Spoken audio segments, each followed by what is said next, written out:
Y hablando siempre de medidas sanitarias que nos ayuden en esta nueva etapa, nos han hablado mucho de cómo desinfectar los aparatos, los celulares, las computadoras. Pero ¿qué me dicen de los lentes? Bueno, mira, Estela Ginchuk nos recuerda la importancia de la higiene de los lentes y que lo mejor es hacerlo con jabón neutro, nunca con alcohol. Te recuerda también que las sucursales abiertas, a propósito de posibles emergencias sanitarias en lo que tiene que ver con la salud visual, las sucursales abiertas son Sarmiento, Arocena y Calle 20 en Punta del Este. Óptica Estela Ginchuk, 20 años al servicio de la salud visual.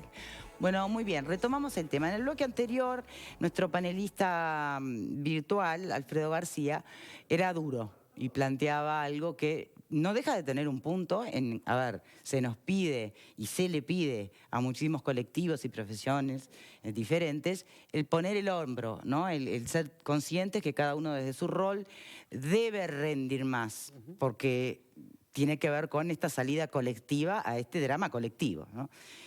¿Por qué habría que tener como especial excepción al sindicato del INISA? Eso es, dicho de otra forma, sí, de otra forma, lo dije con un poco más de sutileza, pero evocando, digo, lo que planteaba Alfredo. ¿Qué dices, Salaberry, sobre eso? No, en primer lugar, que respeto la opinión, no la comparto.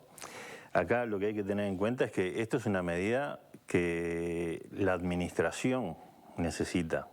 Es decir, desde el punto de vista de los trabajadores, ya están haciendo el esfuerzo y la sobrecarga. ¿Pero quién no fue el sindicato que planteó la medida? En el marco de un conjunto de medidas que incluían que el traslado de esa función no fuera compulsivo, que fuera voluntario y que fuera acompañado de un incentivo económico, es decir, un conjunto de propuestas para dar respuesta a una situación que requiere de un mayor volumen de trabajadores porque se ha visto reducido fruto de la aplicación de las medidas sanitarias. Sí, bueno, pero entonces volvemos al punto, ¿necesita incentivo económico, el esfuerzo extra? Es una solución integral a un problema de faltante de gente.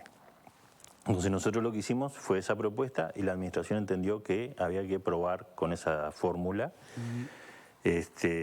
Reitero de que en realidad, desde el punto de vista sanitario, el riesgo mayor lo llevan trabajadores que están en el trabajo externo, no quienes van al trabajo en la parte de privación de libertad, que están como en cuarentena los chiquilines. Simplemente es una herramienta que se va a probar por 3 meses a ver si puede dar respuesta a esta situación de faltante de gente. Es eso. No es que haya que tener una consideración especial, sino es una medida dentro de lo que es un mercado de trabajo. A ver. ¿Qué implica la cuarentena, aparte de las medidas que tú ya nombraste, pero para la población del INISA, para los chiquilines?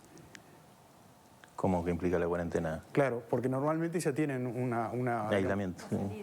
Claro, allá hay un aislamiento, pero me estás hablando de además la cuarentena. O sea, ¿cuál es la diferencia con lo que venían teniendo porque hasta ahora? Precisamente hay situaciones sospechosas que obviamente ingresan desde el exterior a través de distintos trabajadores, que es decir, el cotidiano de los centros se trata de mantener en la mayor...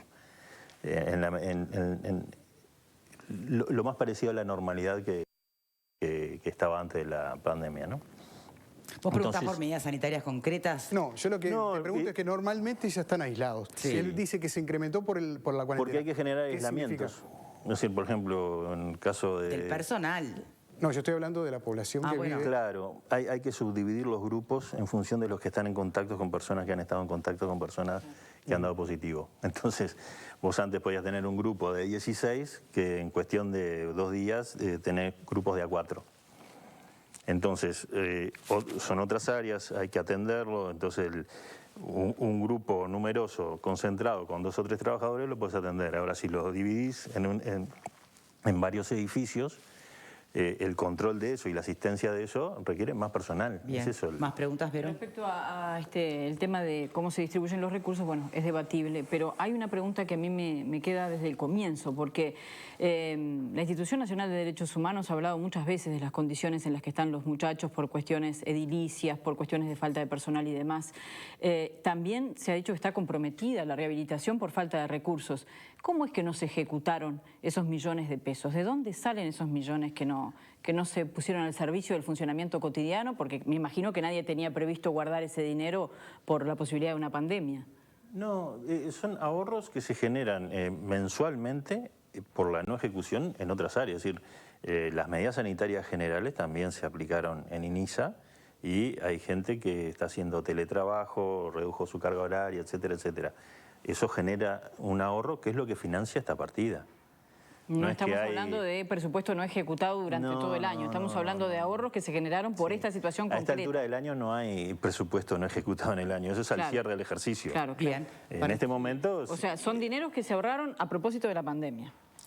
no se ejecutaron en función de la aplicación de las medidas sanitarias. A ver, Perfecto. de este lado. Con respecto al tema de los recursos que hablaba Vero, fuera de este tema particular, quería hacerte una consulta. Me llegó una información de que en el INISA funcionaba una unidad especializada en el tema de drogas de los muchachos que fue disuelta y se contrató a la ONG Ser Libres. No sé si esta información es así.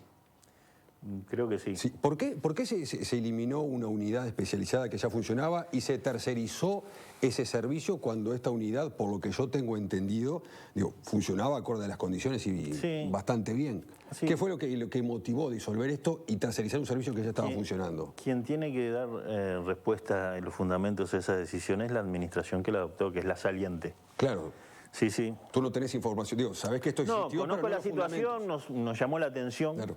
que un programa que era llevado adelante por funcionarios del organismo, fueron reasignados el personal del organismo y se contrató una asociación civil.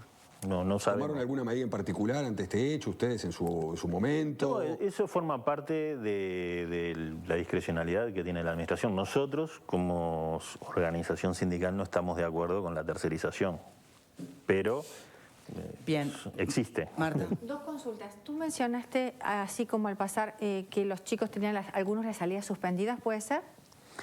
No lo sé con exactitud. Lo que yo me refería era que en realidad hoy aún existen los mecanismos de salidas transitorias. ¿Y se restringieron visitas o tampoco? Eso es lo Bueno, las visitas sí están restringidas. Sí, sí, sí, sí. Entonces, ¿eso no genera una suerte de malestar entre los muchachos que ya de por sí Sí. son una población bastante Sí, difícil sí. de contener? Sí, sí, sí. ¿Y sí. cómo se está manejando Bueno, con eso?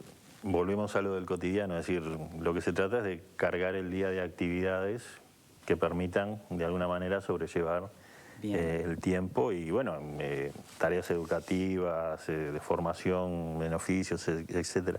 Es decir, se trata de llevar la normalidad del día a día, pero con las precauciones, es decir, no se puede generar grupos numerosos, ese tipo de cuestiones. Es complicada la situación Sí, por eso. y agrava la situación de encierro. Es decir, Por eso. Salaberry, muchísimas gracias por habernos acompañado. Bien breve, antes de pedirlo. Bien es sabido por toda la población, la difícil, el relacionamiento muy áspero que existió entre el sindicato y la autoridad saliente, ¿no? ¿Cómo advierten el relacionamiento que puede haber con las nuevas autoridades?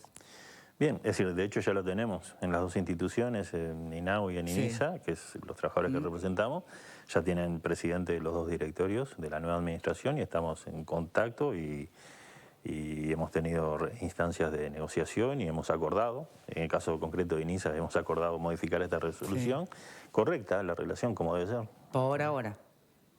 Y esperemos que siga así, es a lo que apostamos nosotros. Bien, muchísimas gracias por habernos acompañado. Entonces, soy secretario general de SUINAU, Carlos Salaberry. Nosotros vamos a cambiar de tema.